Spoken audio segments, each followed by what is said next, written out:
Bismillahirrahmanirrahim. Hari ini kita akan belajar secara singkat tentang bagaimana kita harus mengelola keuangan. Misal, kita sudah punya uang tuh, apakah dari hasil kerja, karyawan, buruh, atau hal yang lainnya, atau misalnya hasil dari dagang kita, dari jasa kita, dari wirausaha kita, namanya self employee, atau juga dari perusahaan sebagai pengusaha yang berdagang, berjualan, berbisnis dengan sistem, dengan SDM dan dengan aset. Uang yang sudah kita dapatkan, yang pertama kali yang harus kita fokuskan itu adalah pay your God first, meminjam istilah Pak Ahmad Ghazali ya. Penuhi dulu, dahulukan dulu hak Allah Subhanahu wa ta'ala.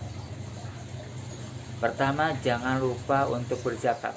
Ini kewajiban. Ini adalah kotoran yang harus kita keluarkan. Ini hak orang yang harus kita penuhi, kita serahkan.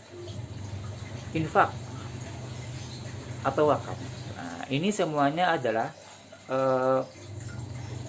ibadah-ibadah tentang terkait harta yang harus kita dahulukan sebagai alokasi pertama dari uang yang kita dapatkan.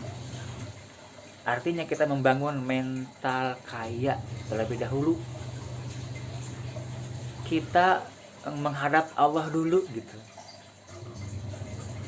Kenapa? Karena di sana ada banyak hikmah, ada banyak keutamaan yang bisa kita raih. Di antaranya keutamaan yang Allah berikan secara cash di dunia. Kalau akhirat sudah pastilah, insya Allah akan ngasih. Yang penting ikhlas niatnya dan benar caranya.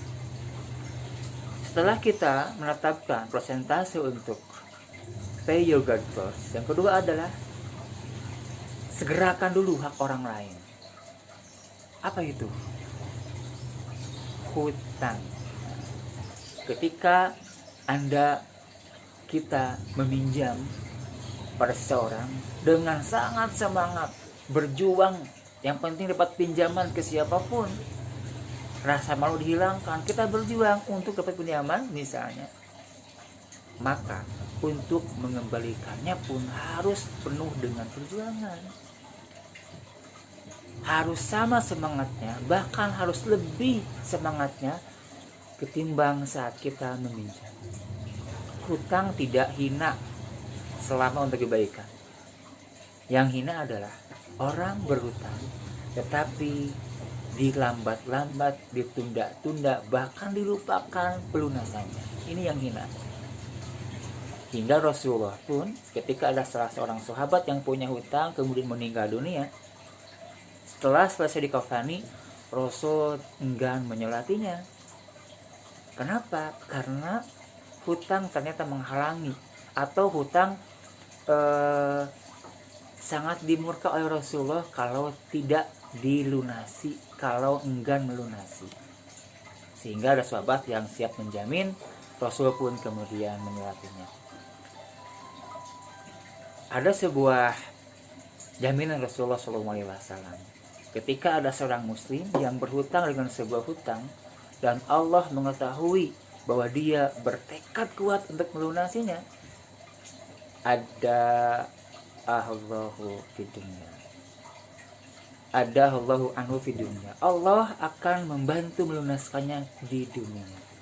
Rasul menjamin siapa yang bertekad agar hutangnya lunas dan dia berjuang keras, maka Allah membantu melunaskan. Itu yang kedua, segerakan hak orang gitu. Yang ketiga adalah tunaikan hak diri dan keluarga. Apa itu? Pertama, saving, tabungan, dan investasi. Baik tabungan yang sifatnya jangka pendek, tabungan yang liquid, yang mudah cair. Hari ini butuh, bisa langsung cair hari ini, itu liquid namanya. Berarti tabungannya bersifat yang boleh dicairkan, atau yang berbentuk uang gitu. Hari ini butuh, siang kita cairkan. Dan tabungan yang jangka panjang, teman-teman, apa itu? Bisa di logam mulia yang sifatnya untuk mengamankan nilai, atau bisa di properti yang sifatnya bukan hanya mengamankan nilai tapi melipat gandakan nilai. Nah, setelah itu penuhi hak diri berupa kebutuhan-kebutuhan. Prinsipnya dahulukan kebutuhan yang doruri atau yang pokok. Jangan terlalu mengedepankan lifestyle dulu. Bergaya boleh, silakan, tetapi jangan berlebihan. Dan itu setelah kita mencukupi kebutuhan pokok kita.